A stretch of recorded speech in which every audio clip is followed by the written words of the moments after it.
बिस्मिल्लाहिर्रहमानिर्रहीम, अस्सलाम वालेकुम। जी तो दोस्तों, मेरी आज की वीडियो का टॉपिक आज़रबैजान में ऑन अराइवल वीज़ा के रिलेटेड है।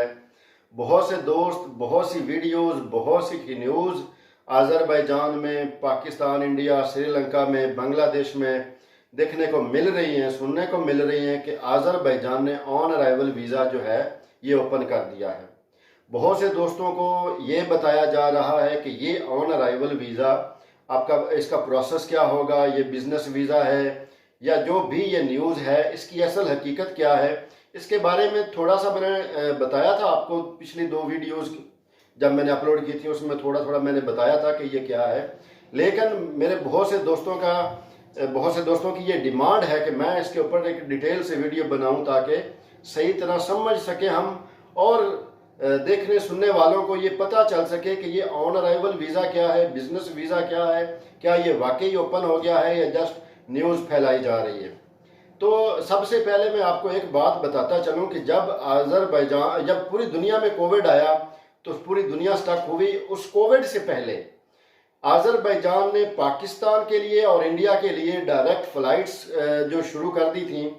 पाकिस्तान से PIA, Islamabad to Baku direct flight, चूँकि पहले एक वाया लोग यूज़ करते थे, यानी दुबई से, इस्तांबुल से, कतर से और उसके अलावा मुख्तलिफ शारजा से, मुख्तलिफ पॉइंट से वाया के थ्रू आते थे।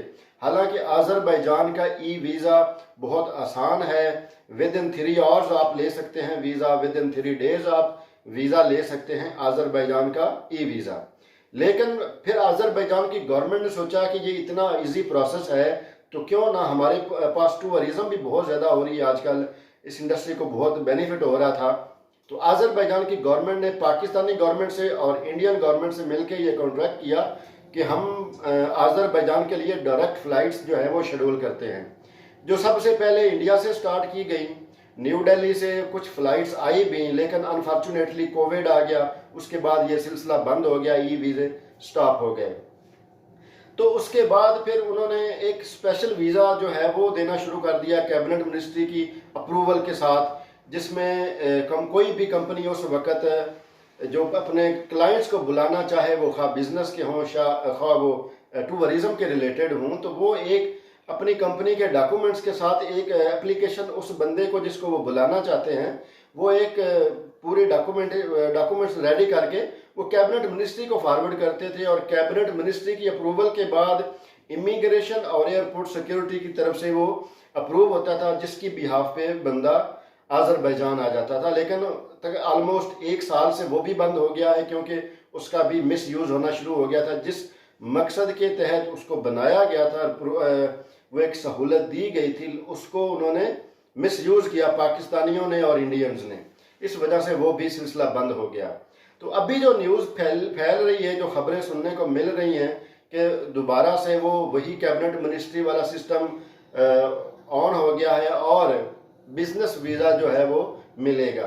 पहले तो मैं ये बताता चलूँ कि बिजनेस वीज़ा जो है वो बंद हुआ ही नहीं है। वो इस वजह से बंद नहीं हुआ कि अगर कोई बिजनेस पर्सन आना चाहता है तो वो जो ऑथेंटिक कंपनीज हैं वही इनविटेशन इशू करवा सकती थी, और जिनकी प्राइसेस बहुत ज़्यादा थी, जिस वजह से लोग बहुत कम आए, और उन कम लोग आने की वजह से फिर वो इतना ज़्यादा उसका रिस्पांस नहीं मिला। उसके बाद अभी जो आज़रबैजान की सिचुएशन चल रही थी कि जब ये न्यू ईयर आया, क्रिसमस आया, इस पर बहुत ज़्यादा रश हुआ। खलीजी ममालिक से भी पाकिस्तानी इंडियंस जो वहाँ पे रह रहे थे वो भी आए, और उसके अलावा कतर, उसके अलावा दुबई, सऊदी अरेबिया, यूरोप से भी काफ़ी लोग आए। बहुत ज़्यादा रश बना आज़रबैजान बाकू में, जिसकी वजह से होटल्स वालों ने काफ़ी प्राइसेस भी अपनी हाई कर ली थी। और उसके ये न्यू ईयर ख़त्म होने के बाद जो टूरिज़म की जो इंडस्ट्री थी उसको काफ़ी यानी बेनिफिट भी हुआ। तो अब जो टूरिज्म की कंपनीज, जो लोकल कंपनीज हैं, वो उन्होंने गवर्नमेंट से ये मुतालबा किया है कि हमें परमिशन दी जाए ताकि हम अपने क्लाइंट्स को टूर पैकेजेस दे सकें, और उन पैकेजेस की बिहाफ पे हम लोगों को यहाँ पे जो है अपना भी रोज़गार कमा सकें और उनका भी फ़ायदा हो जो विज़िट के लिए आना चाहते हैं। तो उन्होंने गवर्नमेंट के साथ उनकी एक डिस्कशन चली। उस डिस्कशन का अभी कोई डिसीजन नहीं हुआ और वो न्यूज़ फैल गई कि वही सिस्टम कैबिनेट मिनिस्ट्री से अप्रूव होके ये दोबारा शुरू हो गया है। अभी तक इसका फैसला नहीं हुआ। ये न्यूज़ चल ज़रूर रही है क्योंकि काराबाग में बहुत से ऐसे पॉइंट्स हैं जो यानी कि विजिटिंग पॉइंट ऑफ व्यू से बहुत ही ज़बरदस्त किस्म के हैं और जहाँ पे लोकल्स बहुत ज़्यादा जा रहे हैं, जैसे कि आगदम हो गया, जैसे कि शुशा हो गया, जैसे कि फजूली हो गया। यहाँ पे बहुत ज़्यादा रश बन रहा है आजकल, या पिछले दिनों में गर्मियों में भी और सर्दियों में भी। उसके अलावा एक इनका और इलाका है काल बाजार, वहाँ पे विंटर के हिसाब से बहुत ज़्यादा ऐसे पॉइंट्स हैं जो काबिल दीद हैं, जिसको गवर्नमेंट प्रमोट करना चाहती है। और यही इन कंपनियों की ख्वाहिश भी है ताकि हम अपने क्लाइंट्स को लाएं, हम खुद भी बेनिफिट उठाएं और आज़रबैजान भी उनके सामने प्रेजेंट कर सकें कि हमारा काराबाग का इलाका किसी स्विट्ज़रलैंड या जैसे फेमस एरियाज़ हैं, जैसे टर्की के कुछ फेमस एरियाज़ हैं, उनसे कम नहीं है। तो इस बारे में गवर्नमेंट ये सोच रही है कि उन कंपनियों को ये परमिशन दी जाए जो कंपनीज प्रॉपर तरीके से काम कर रही हैं। ऐसा नहीं है कि जैसे मैंने कंपनी रजिस्टर करवा ली कि कोई भी उसका नाम दे दिया और टूरिज्म लगा लिया, तो वो प्रॉपर कंपनी नहीं है। प्रॉपर कंपनीज का एक प्रोसीजर होता है, उसको फॉलो करते हैं तो ही वो उस क्राइटेरिया में आती है। लेकिन जितने भी हमारे पाकिस्तानी दोस्त हैं, इंडियंस हैं, श्रीलंकन हैं, उन्होंने जस्ट कंपनीज ओपन की हुई हैं, उनमें मेरी कंपनी भी ऐसे ही शामिल है। मेरी भी वो पूरे उस क्राइटेरिया में नहीं आती जो उनका है, जो उनको होना चाहिए, जो उनकी डिमांड्स हैं कि आपने ये भी करना है, आपने इस प्रोसीजर को भी फॉलो करना है, वो टोटल नहीं है किसी का भी, किसी के पास भी।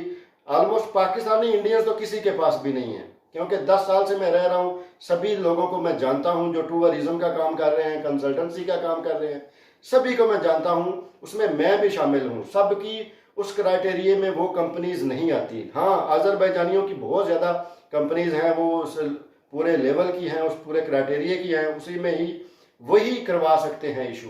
तो वो ऐसा होगा कि अगर उनका पैकेज है 5 दिन का $800, तो जो आगे वो मुझे देंगे, आगे मैं कर दूंगा $1200 का, $1500 का, तो वो आप तक पहुंचते पहुंचते डबल हो जाएगा।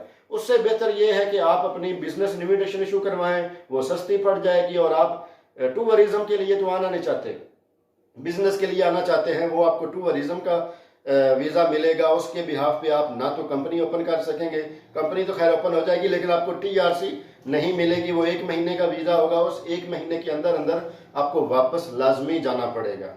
तो अभी तक इसके बारे में कोई फैसला नहीं हुआ।